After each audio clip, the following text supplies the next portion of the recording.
Engkau Tuhan Yesus, dengan segenap hati, jiwa, dan ragaku.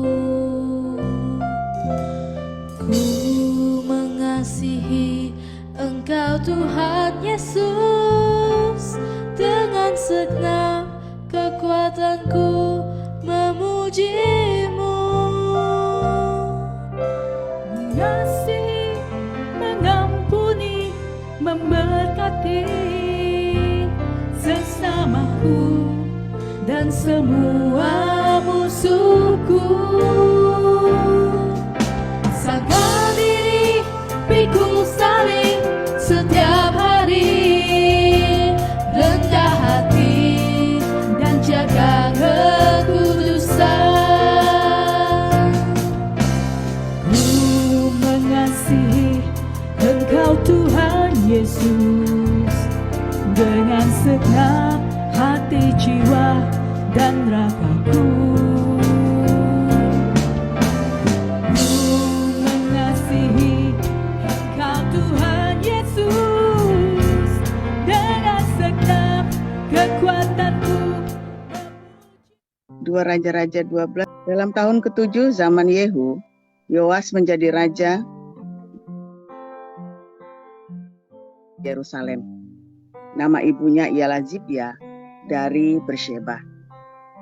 Yoas melakukan apa yang benar di mata Tuhan seumur hidupnya, selama Imam Yoyada mengajar dia. Namun demikian, bukit-bukit pengorbanan tidaklah dijauhkan. Bangsa itu masih mempersembahkan dan membakar korban di bukit-bukit itu.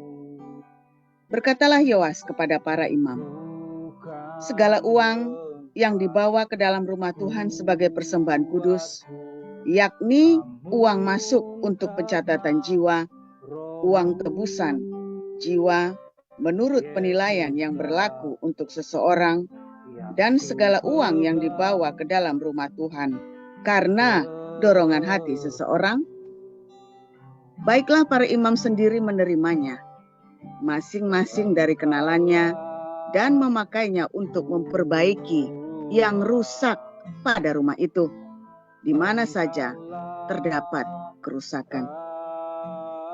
Tetapi dalam tahun ke-23 zaman Raja Yoas, para imam belum juga memperbaiki kerusakan rumah itu. Sebab itu Raja Yoas memanggil Imam Yoyada dan imam-imam lain, serta berkata kepada mereka, mengapa kamu tidak memperbaiki kerusakan rumah itu? Maka sekarang tidak boleh lagi kamu menerima uang dari kenalan-kenalanmu, tetapi serahkanlah itu untuk memperbaiki kerusakan rumah itu. Lalu setujulah para imam itu untuk tidak menerima uang dari rakyat. Tetapi mereka pun tidak usah lagi memperbaiki kerusakan rumah itu. Kemudian Imam Yoyada mengambil sebuah peti, membuat lubang pada tutupnya, dan menaruhnya di samping mezbah di sebelah kanan apabila orang masuk ke rumah Tuhan. Para imam penjaga pintu menaruh ke dalamnya segala uang yang dibawa orang ke dalam rumah Tuhan.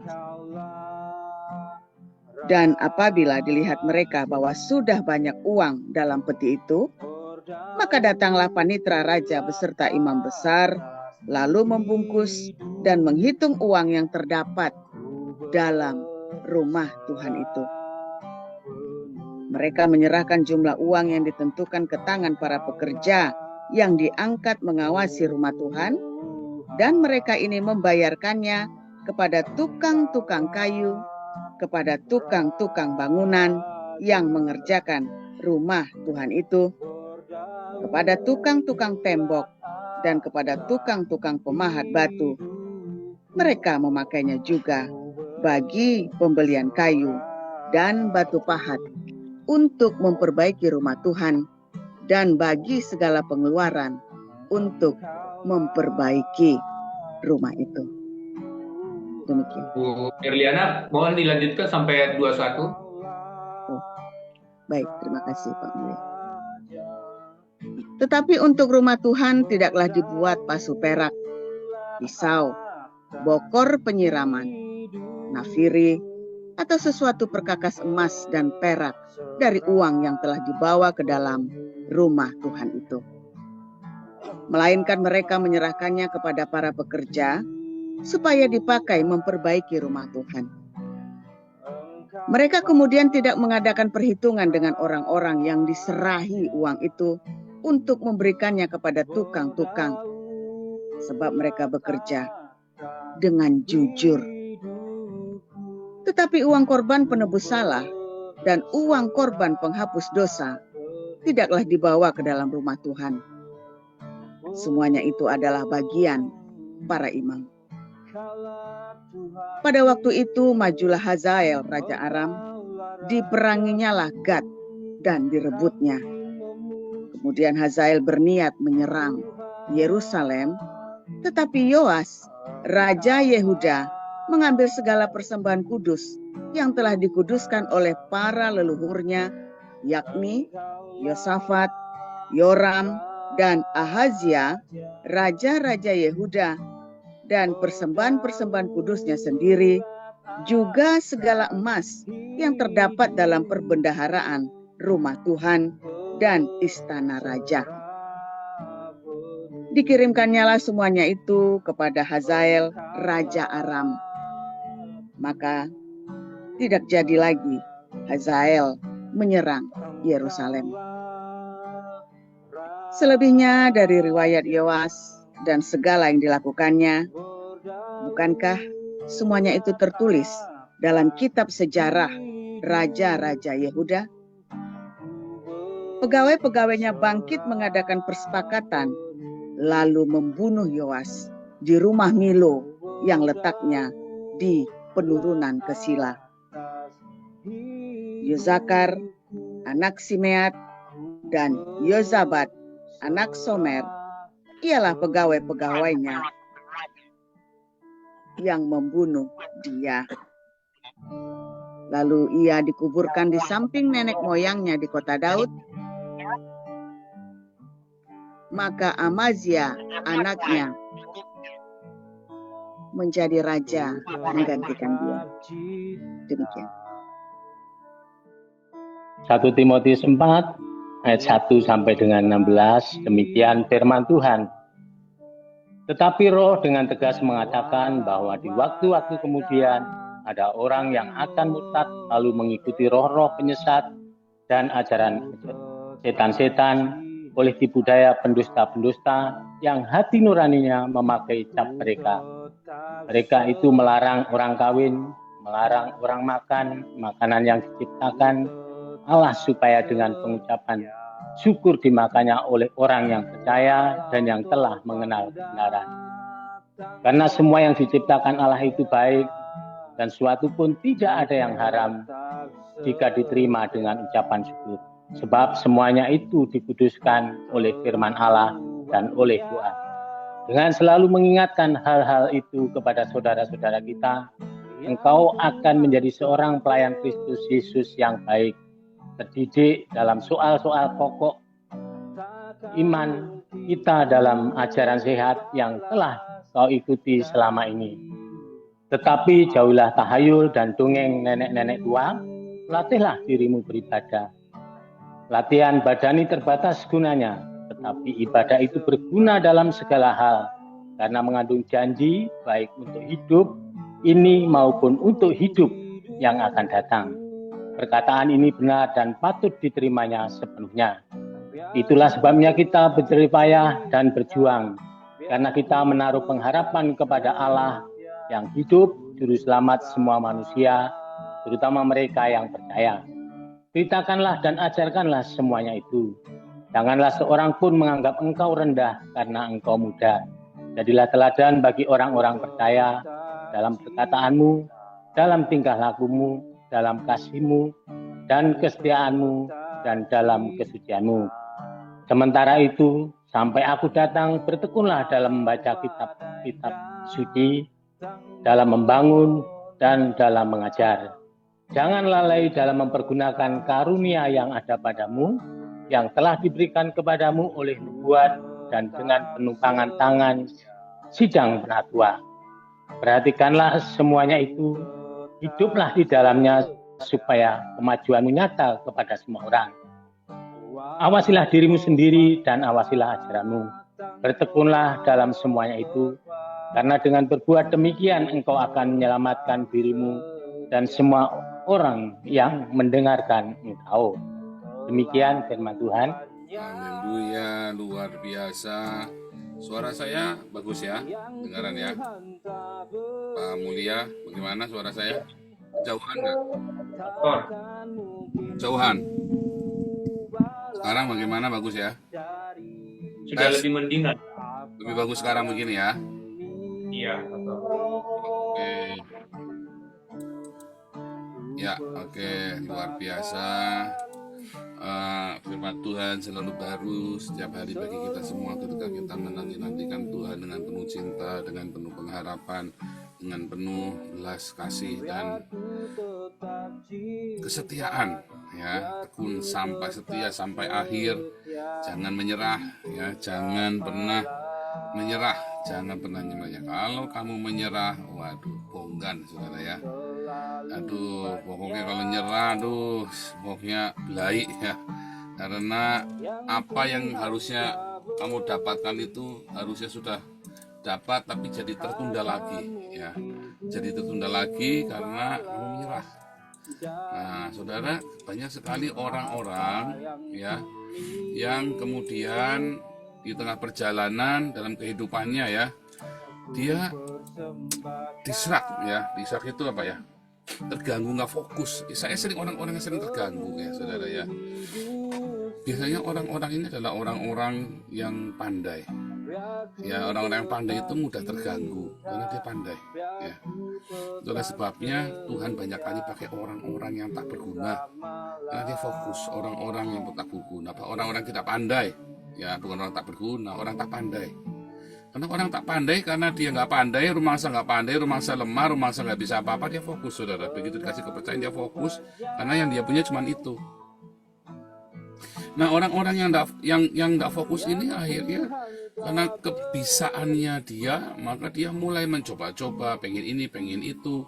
Dia mulai ya, bukan cuma coba-coba, tapi dia juga mulai apa namanya, banyak lah ya. Dia pokoknya mulai ruwet, mulai ruwet, mulai pusing, mulai macam-macam ya saudara ya. Karena apa ya? Karena tadi rumangsa dia pintar ya.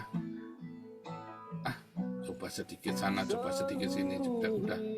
Akhirnya dia seumur hidupnya ya, dari semua pekerjaannya dia umur 70-80 tahun, yang 50 tahun itu adalah kegagalan. Ya, karena dia coba sana, coba sini, jedek. Tapi orang-orang yang rumangsa nggak bisa itu ya fokus, saudara. Karena dia fokus ya fokus sudah. Mungkin dia agak lambat, tapi dia capai. Ya, saya pernah cerita ya, saya dulu punya asisten manajer. Aduh, ini orang itu tololnya minta ampun, saya sampai jengkel kalau ngomong sama orang ini ya. Nggak nyambung. Kalau orang ini yang ngomong sama orang ini suka nggak nyambung, sehingga kadang-kadang saya ya itu suka jengkel. Ini orang diajak ngomong kan nggak nyambung sih, gimana sih? Nah, ya marketing diajak ngomong ini teorinya pinter, saudara. Begitu kita cerita di lapang, dia blank. Bukan dia nggak ngasih lapang, dia turun ke lapang, dia berusaha mengerti, tapi dasarnya dia memang nggak berbakat. Ya, dia nggak ada feelingnya, itu nggak dapet dia. Ya. Tetapi orang ini fokus. Sementara saya pinter, saudara ya. Saya pinter. Ya, harusnya pindah-pindah kerjaan ya. Orang ini di situ terus, saudara, di perusahaan itu. Sekarang udah jadi managing director, ya, saudara, gajinya 100 juta. Saya capek ngajari orang ini ya. Saya sampai begitu saya dengar, managing director. Mungkin sekarang udah CEO ya, itu managing director itu 5 tahun yang lalu saya dengarnya ya. 5 tahun yang lalu sebelum saya ke Belanda, saudara. Sebelum saya ke Belanda, 8 tahun yang lalu, saudara, dia managing directornya. Mungkin sekarang dia sudah jadi CEO-nya kali ya. Jadi salah satu CEO di sana. Karena dia fokus. Ini anak memang fokus sekali, saudara ya. Rumangsa nggak bisa. Ya, saudara, banyak sekali raja-raja Israel itu yang hebat-hebat, saudara ya. Tetapi orang ini nggak tuntas sama Tuhan. Seperti Salomo kan hebat, saudara ya. nggak tuntas sama Tuhan. Banyak raja-raja hebat di dalam kerajaan Israel ya. Raja Ahab pun raja hebat, saudara ya. Semua, Hizkia pun hebat semua, tetapi nggak ada yang tuntas. Banyak orang-orang pandai ya, orang Farisi, ahli Taurat, semua orang-orang pandai, tapi mereka tidak bisa mencapai apa yang menjadi tanah perjanjian itu ya. Saya bilang tanah perjanjian, apapun namanya, pokoknya itu tanah perjanjian buat saya, saudara ya. Karena bukan berarti kalau kita sudah mencapai itu lalu kita diam saja, karena masih ada kerjaan selanjutnya kan. Itulah sebabnya Tuhan menurunkan Torah. Torah itu bagi orang Israel bukan supaya kamu bisa masuk tanah perjanjian, saudara. Kamu diberikan Torah supaya kamu bisa tinggal tetap di tanah perjanjian. Ya, kamu diberikan Torah bukan supaya kamu bisa masuk ke tanah perjanjian, bukan, saudara. Kamu diberi Roh Kudus bukan supaya kamu bisa masuk ke tanah perjanjianmu, bukan, saudara. Kamu diberi Roh Kudus supaya nanti di tanah perjanjian kamu bisa tetap hidup di sana dan mewariskan tanah itu kepada anak cucumu, saudara. Seperti saya mewariskan ya wasiat ilahi itu kepada anak-anak saya di tanah perjanjian. Makanya di tanah perjanjian saya punya Torah, yaitu Roh Kudus dalam hidup saya, saudara. Nah, itu yang Anda perlu ngerti. Nah, saudara, ketika kita masuk tanah perjanjian, tadi lagunya itu ya, itu Wahyu Jibril ya, masih panas, hangat, masih panas dari keluar dari oven ya, dari Gua Hira tadi, saudara ya. Lagu yang pertama tadi ya, itu adalah rema kita untuk tahun ini, saudara. Itu adalah peremaan kita buat tahun ini yang saya bagikan kepada Anda, dan itu adalah pengalaman hidup saya sampai dengan hari ini, di mana kita mengalami kegelisahannya amat sangat, sehingga setiap jam 4 pagi saya bangun cari Tuhan, saudara, sama Ana ini ya.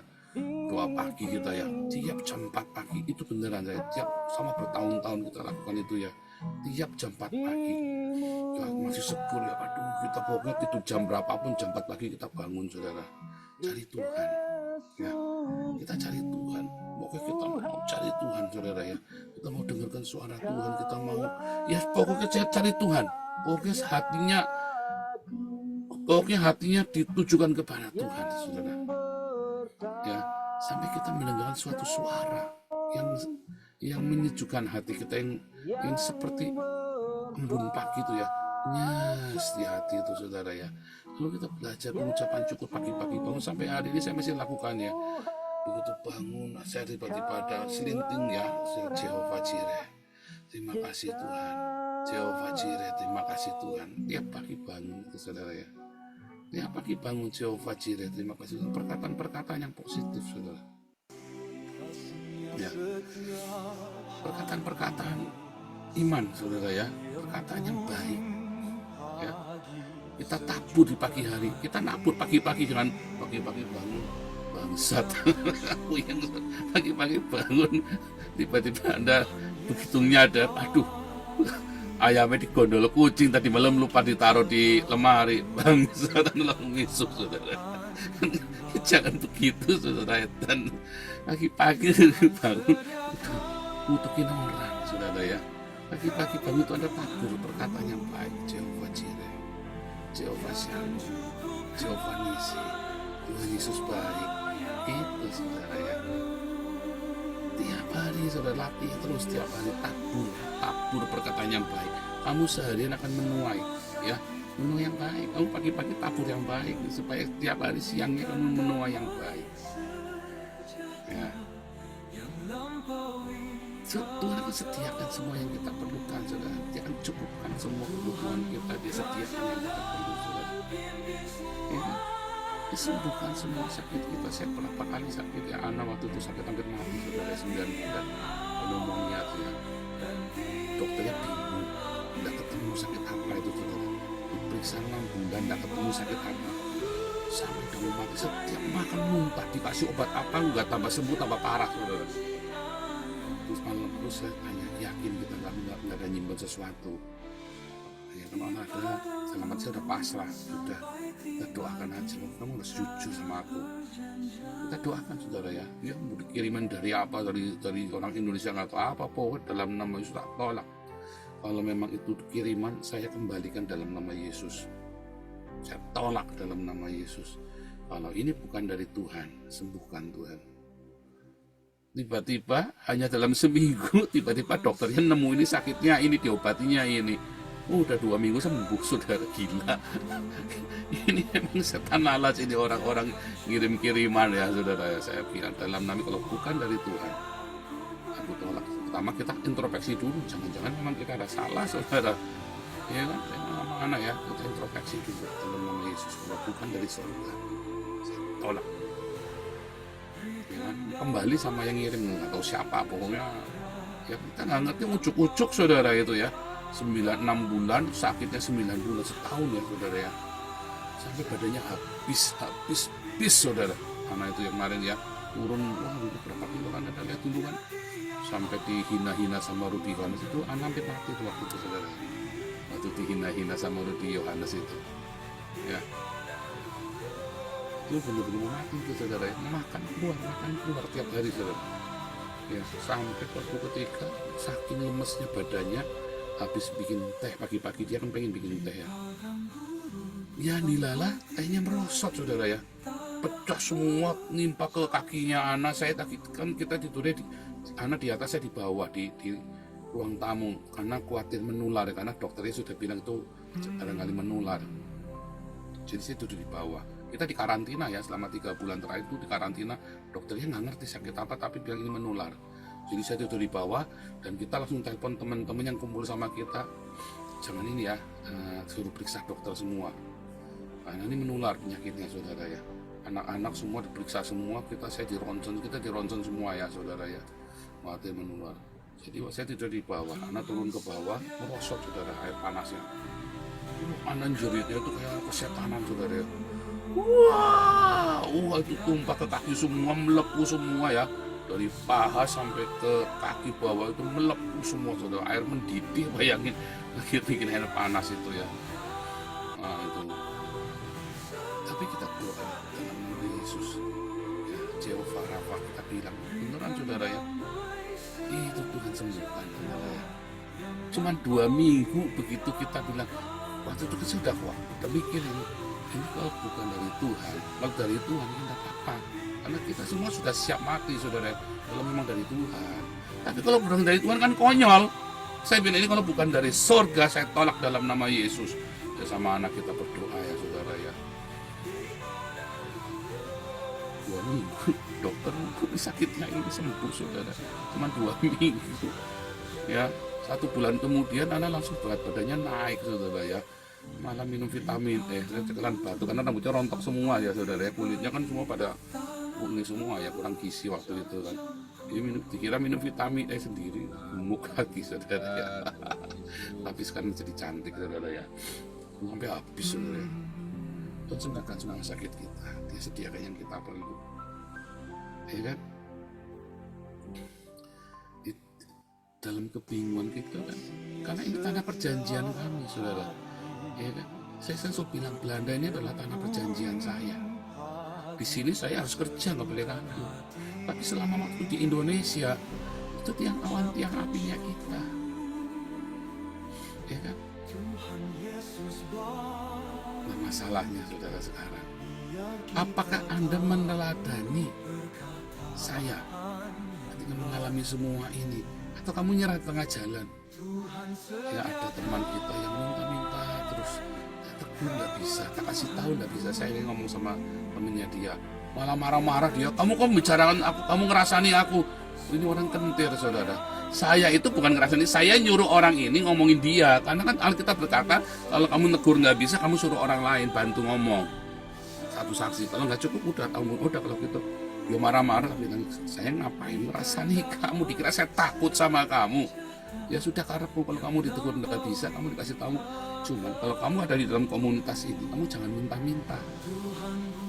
Semua yang ada di channel dimintai duit saudara, sampai orang pada komplain sama saya. Ini ikut kelasnya kita, belajar sama kita, tapi dia tidak meneladani saya. Kan saya yang rugi saudara, ini kalau ada apa-apa saya yang malu saudara. Ya kan, saya emang nggak urusan dia kere, saya yang malu, dia kan harusnya meneladani saya. Belajar jangan minta-minta. Kamu tidak berhak mengintervensi saya walaupun kamu sering kasih sumbangan ke saya. Nah, Padahal saya nggak singgung-singgung masalah sumbangan. Dasarnya ini orang wataknya jelek, saudara. Wataknya busuk. Jadi saya bilang, karepmu. Saya bilang, dia malah menghina-hina apologet, yang menghina si Edwin kan lagi di rumah saya, saudara, kemarin ya, dia hina-hina dia segala macam.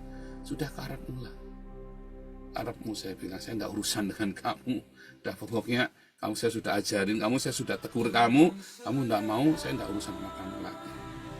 Saya bilang sama anak, jangan kasih sertifikat, nanti kita malu. Dia minta-minta, dia bawa-bawa sertifikat, saya muridnya Pastor Paul. Saya nggak pernah ngajarin kayak gitu. Pengajaran itu bukan hanya teorinya, saudara. Yang saya harapkan kamu ikuti teladannya saya, saudara. Ya, kamu sekalian semua, bukan cuma yang di kelas, kalian semua adalah apprentice. Kalian semua adalah para pengganti yang mendapatkan wasiat ilahi dari fasilitator saya sebagai tukang bangunan yang membangun di atas Kristus. Dan Anda adalah apprentice, siapapun Anda adalah pewaris wasiat ilahi yang meneladani saya seperti saya meneladani Kristus.